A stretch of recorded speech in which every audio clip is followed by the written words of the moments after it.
পশ্চিম দিকে, হ্যাঁ পশ্চিম দিকে, বোর্ডার দিকে ঝুলটা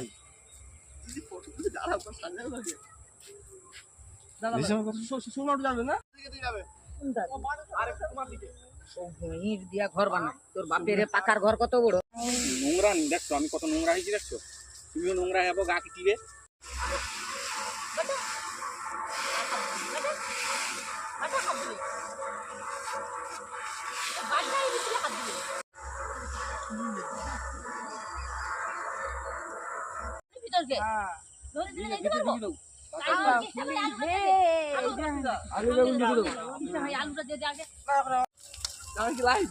না ধরে ধরে আচ্ছা আবার কি দিলে আমি তো কাই রেখে দিলাম, আমার টেবিলে ছিল কেটে বিনু কেলে পালিছি, আমি খুঁজে পাইনি। আর আবার বাইক রয়েছে, তেল দিয়ে না এটা ভালো হয়নি নাকি বাইরে এটা বেলা চল খাইতে চল।